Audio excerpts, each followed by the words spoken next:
Hello everyone. In this video we will discuss about the topic known as vectors. Now first of all, when we discuss about types of physical quantities,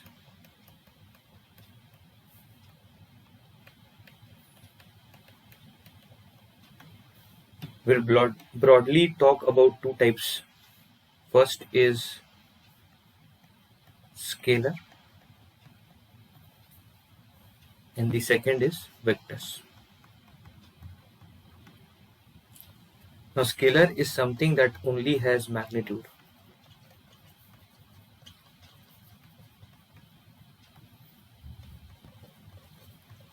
For example, if I convey you that there is a body of mass 2 kg, that is sufficient, information is sufficient.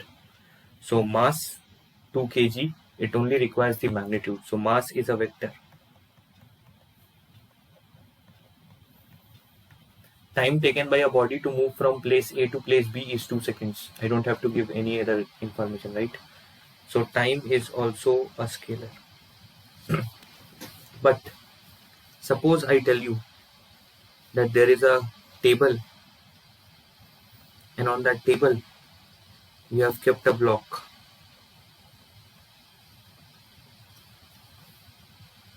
We know a push or a pull is a force. I tell you I give a force or a push to this block of 5 newtons. Say what is the significance of 5 newtons? I'll understand later on. But suppose I tell you that I give it a push of 5 newtons. In which direction will the block move? Can you tell me the answer? The answer is no. You will not be able to tell me the answer until and unless I tell you that, okay, we apply a force of 5 newton towards right, or we apply a force of 5 newtons towards left. So can I say only specifying 5 newtons is not enough? I have to specify the direction as well. Therefore, these type of quantities will be known as vectors. So they have magnitude, they have direction, and one important property, they follow vector law of addition. They follow vector law of addition.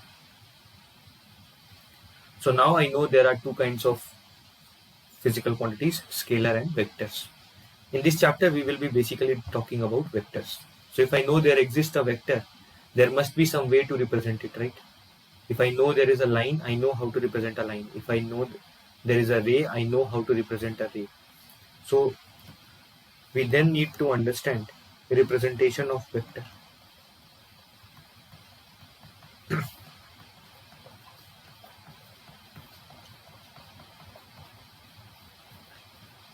When you talk about representation of vectors, there are two ways to represent a vector. The first one is pictorial. The second one is mathematical.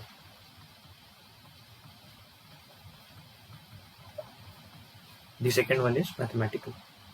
Let's talk about them one by one. So let's talk about pictorial representation.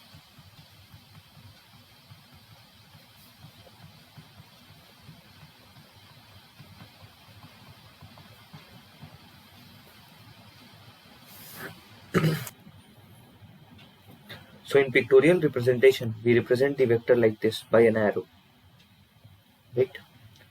So say this is A, this is B. This is known as tail of the vector, and this is known as head of the vector. And if I have to represent this vector, I will write simply AB vector. So first tail followed by head and an arrow sign above. This is the vector form. Okay, right? Two important things you should note. Number one, length of the arrow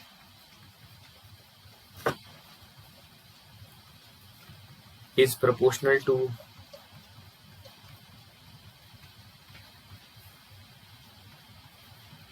magnitude of vector.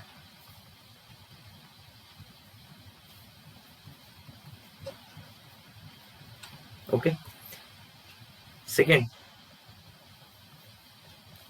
direction of arrow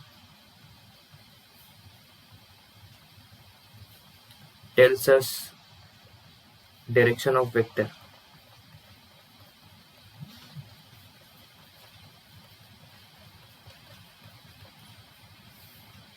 Right?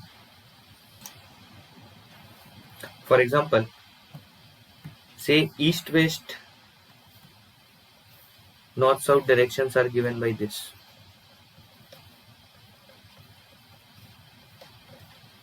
These are the directions. If a vector is like this, can I say this vector is towards north direction? If a vector is like this, I can say this vector is towards east direction. So the direction of arrow gives us the direction of vector then, right? With the help of this pictorial representation, we will discuss in detail about the vectors now, and then I will go on to the mathematical representation of vectors. Okay. So this is the overview of what we have discussed till now. Right? Okay.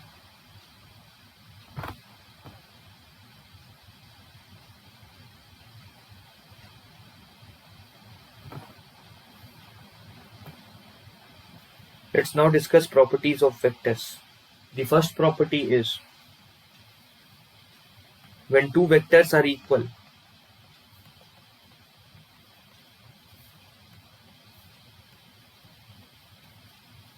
that means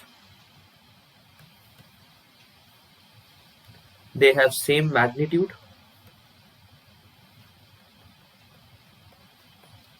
as well as same direction.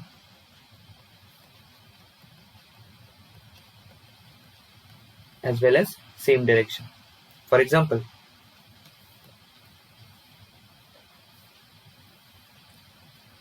these two are equal vectors because the length of the line segment or the length of the arrow is same, so their magnitudes is same and their directions are also same. These two vectors are not same. Why these two are not same? Because their direction is same, but their magnitudes are different.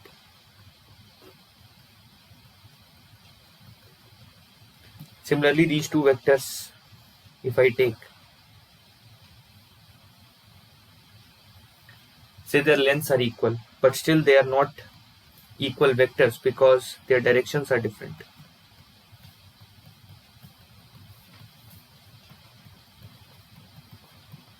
So when you say two vectors are equal, that means they have same magnitude as well as they have same direction. Second, when a vector is moved parallel to itself,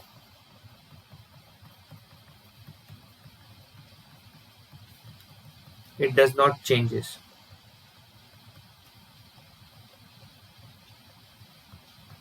It does not changes. Let me prove this. Okay. Say you have a vector like this. Even if you move this parallelly, can I say since you have moved it parallelly, so the new vector still has same magnitude, same direction. So old and new vector, the old vector and the new vector, they still have same magnitude, they have still same direction. So basically they are equal. So can I say it has not changed? Right? The third point, negative of a vector.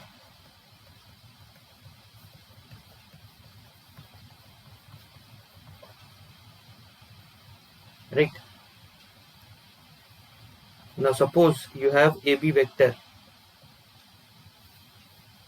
How do I represent minus AB vector? So what will happen? For minus AB vector, the magnitude will remain same, only the direction will be reversed.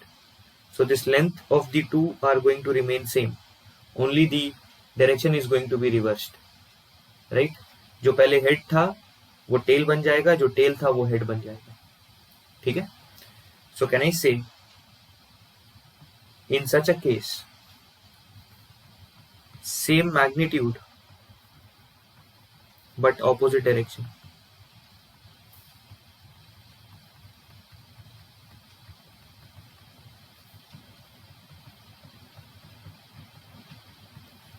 Same magnitude but opposite direction, right? Fourth,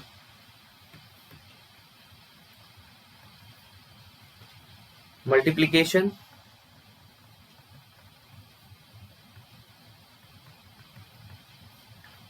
or division of a scalar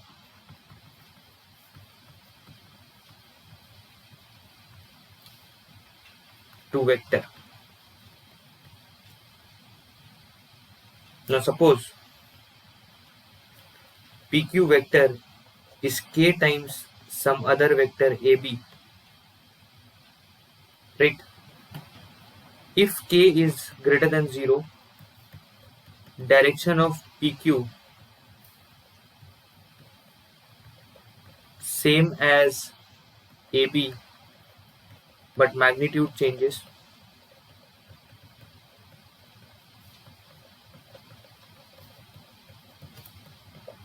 If k is less than 0, direction of PQ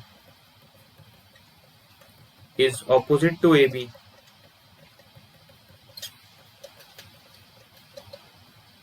and magnitude also changes.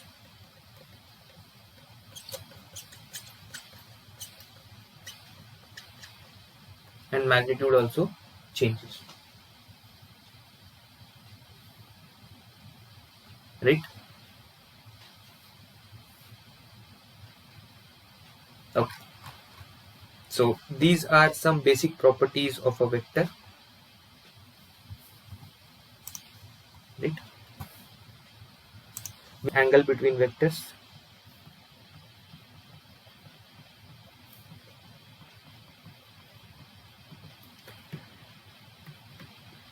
First of all, remember one thing. To find out angle between the vectors, vectors should be joined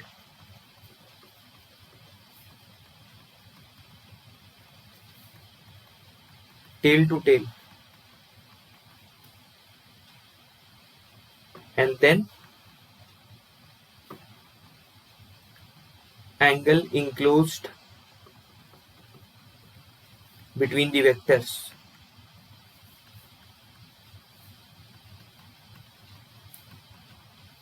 is taken as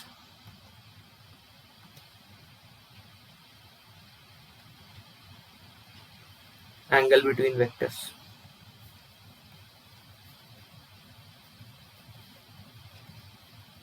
It is taken as angle between vectors, right? For example,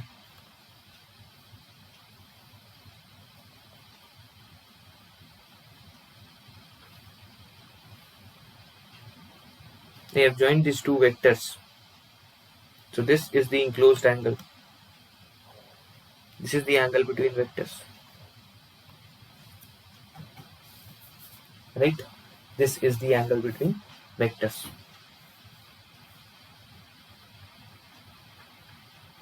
Okay.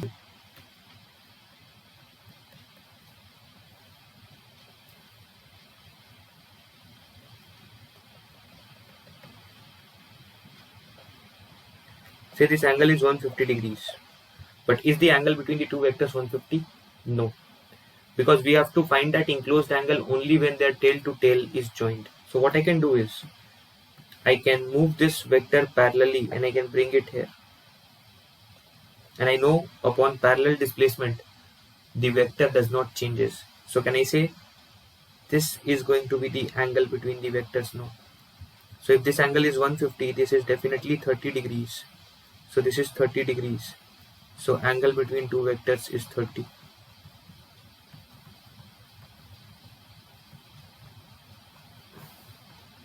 Correct? So remember this whenever you have to find angle between vectors. Right? Okay. In the next video then, we will discuss about different laws of vector addition, how we can use those laws of vector addition for vector subtraction as well. We'll try to derive the mathematical formula. Fine. Thank you.